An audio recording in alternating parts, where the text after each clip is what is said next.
Hey everybody, it's Eric here and welcome to part 2 of my second Change in Instant video. I'm doing the videos back to back today.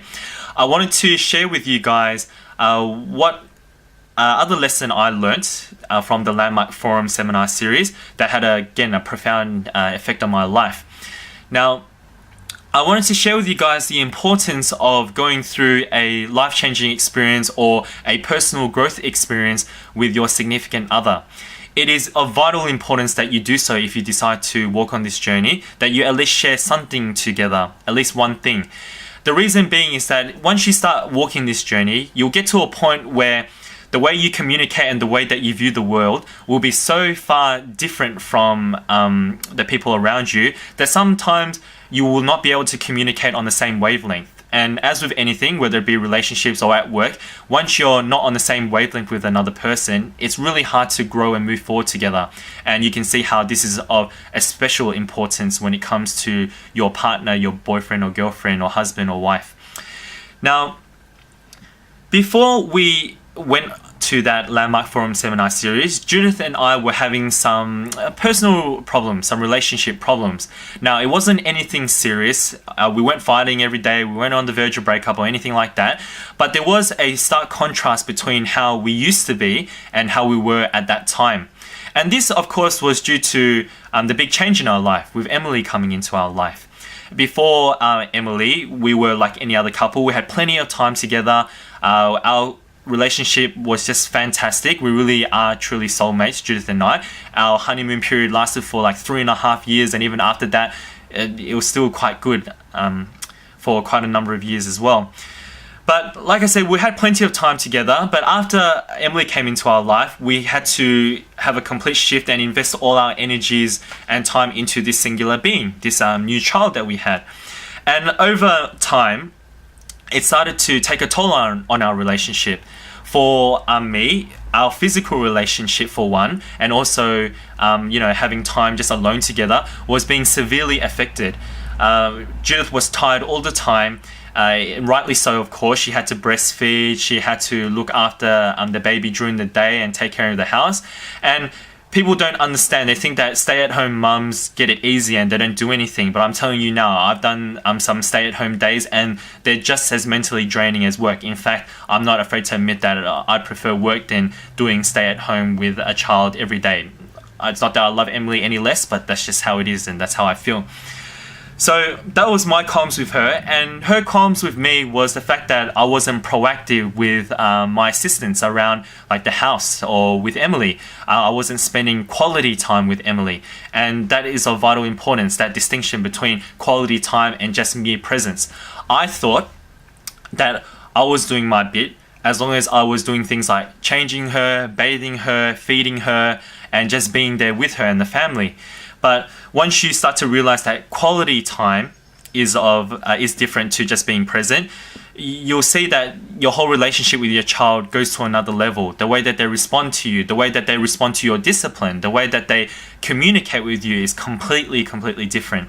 And it's funny how I knew that principle in terms of romantic relationships, but for somehow I was blinded to it with my relationship with Emily. And again, this is what your brain does.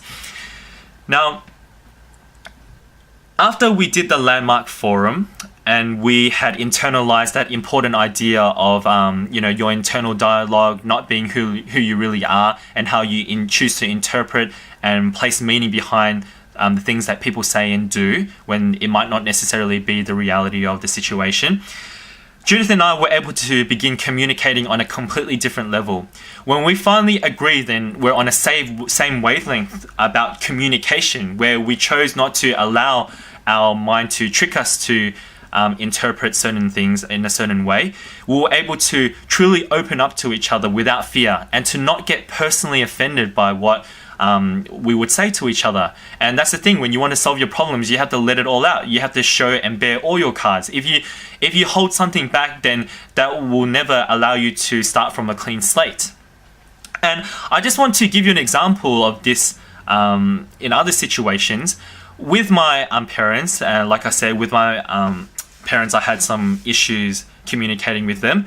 But with my parents, my mum in particular, one of the examples that always comes to my mind when trying to explain this concept is how she used to say to me, take a jacket with you, it's cold outside.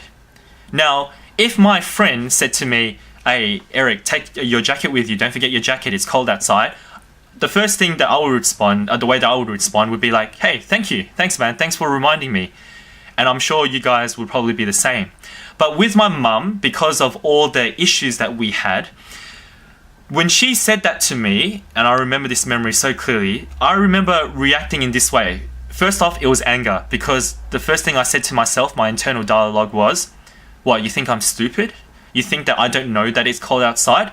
Why do you need to hassle me with these stupid questions or statements? I know that it's cold outside, and I know that there's a possibility of me getting sick. So why do you need to bother me? I seriously had that conversation in my own head, and I'm sure a lot of you guys probably have similar reactions to your parents when they say the simplest things like clean your room, or what did you do today, or why did you do this certain thing, or why are you hanging out with this person?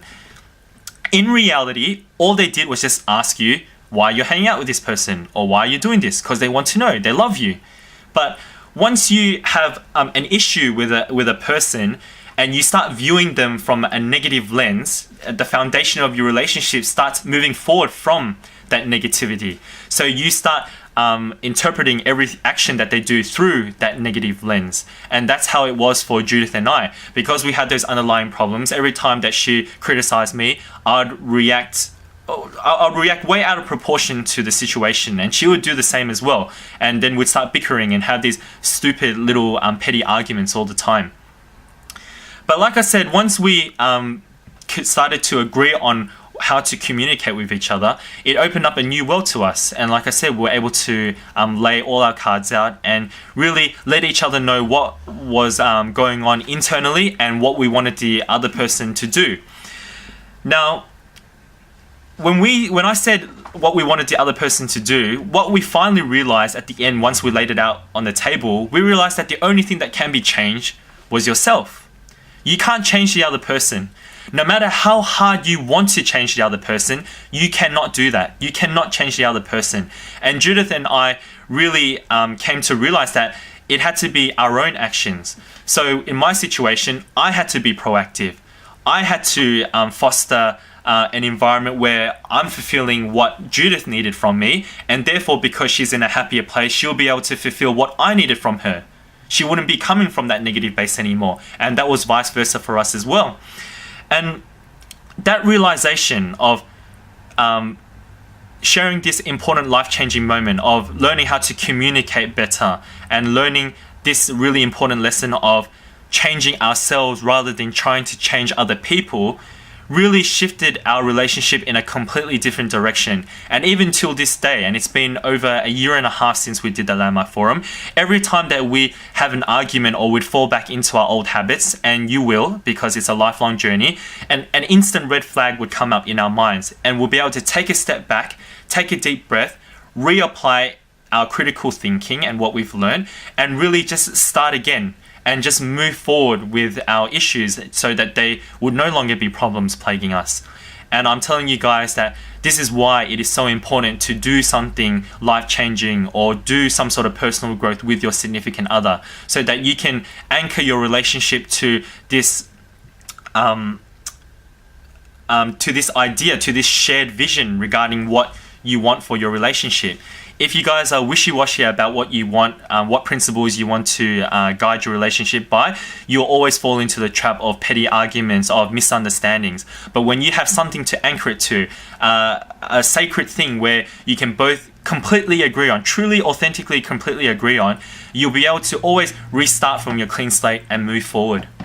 So guys, I hope you got something out of that. And again, till the next video.